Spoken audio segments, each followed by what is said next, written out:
Tonight, you're going to pour a glass of water or step into a grocery store packed with food. You will not think twice about where it came from. You will assume that having a roof over your head, a steady food supply, a community around you is just the natural state of being human.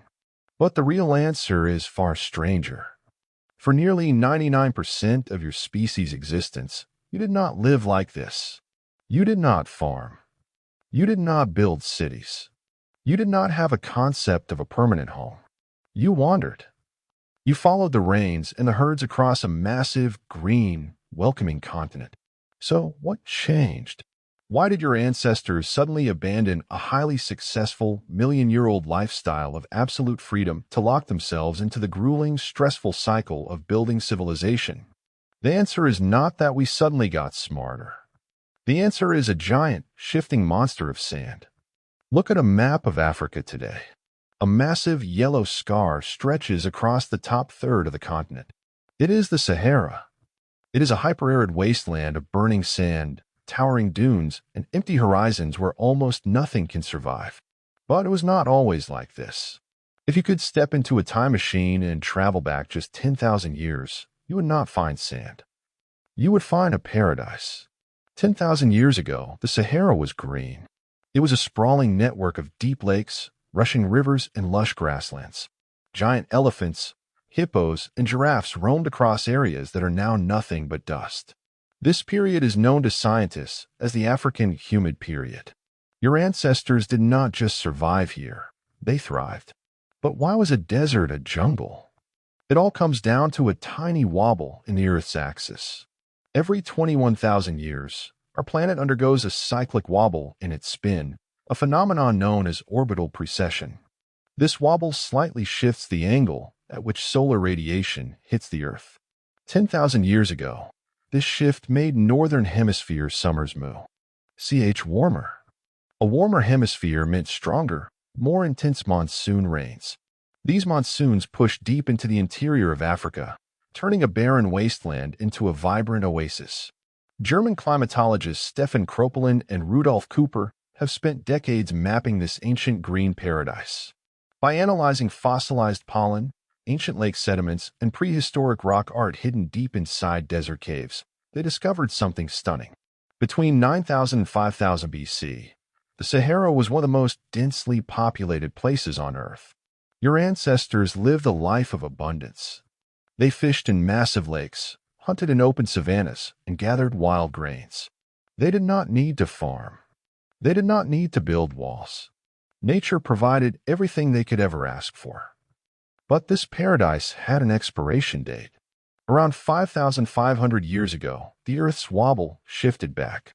The monsoons began to weaken. The rains that had sustained this green empire for millennia started to fail. Year after year, the lakes shrank.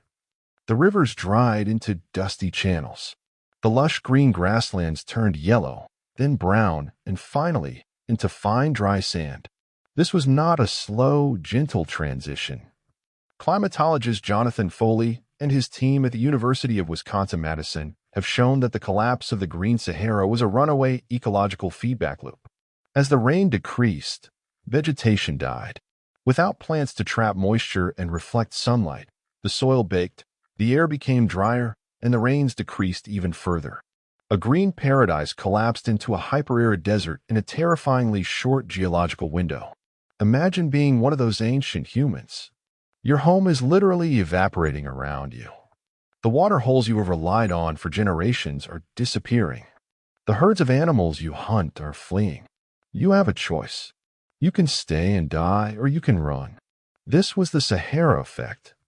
It was a massive, slow-motion ecological trap that forced hundreds of thousands of people to flee in all directions.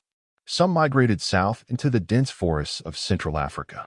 Others moved west. But a massive portion of the population was squeezed into a single, narrow corridor of life, the Nile River Valley. Before the Sahara dried up, the Nile Valley was a wild, swampy, dangerous place filled with crocodiles and hippos. Humans avoided it because they did not need it. But as the desert closed in from the east and the west, the Nile became the only source of water for thousands of miles. It was a natural funnel. thousands of desperate, diverse groups of people, all with different cultures, languages, and survival strategies, were forced into a tight, overcrowded strip of land. You could no longer wander. If you walked too far left, you died in the western desert. If you walked too far right, you died in the eastern desert. You were trapped. This extreme crowding created a pressure cooker. How do you feed hundreds of thousands of people trapped in a narrow valley? You cannot rely on hunting and gathering anymore. There simply is not enough space or wild game. You are forced to innovate. You have to actively control your environment. This is the exact moment humans in the region committed to intensive agriculture. They began digging irrigation canals to channel the Nile's seasonal floods. They started planting seeds systematically. They domesticated animals on a massive scale. But farming requires coordination. You cannot build a massive irrigation system by yourself. You need hundreds of people working together. You need someone to plan the canals, someone to resolve disputes over water rights, and someone to store and ration the grain. In other words, you need a government. You need laws. You need a hierarchy. The drying of the Sahara did not just create farms. It forced the creation of the world's first highly organized state. The desperate refugees of the Sahara, packed along the Nile, laid the foundation for what would become ancient Egypt. The pharaohs, the pyramids, the complex writing systems, and the vast trade networks were not born out of a peaceful desire to build. They were born out of a brutal, desperate struggle to survive an ecological catastrophe. Without the sudden, violent drying of the Sahara, humans might have happily remained hunter-gatherers for tens of thousands of years longer. There would have been no pressure to change. The sand was the whip that drove us into the future. The next time you look at a towering pyramid or a bustling modern city, remember that its true foundation is not stone. Its foundation is sand. The very civilization you live in today is the direct result of a cosmic wobble that dried up a paradise and forced your ancestors to innovate, cooperate, and build, simply because they had nowhere else to go. Tonight, when you pour that glass of water or walk through the grocery store, you are living in the shadow of that ancient desert. You are here because your ancestors survived the dust.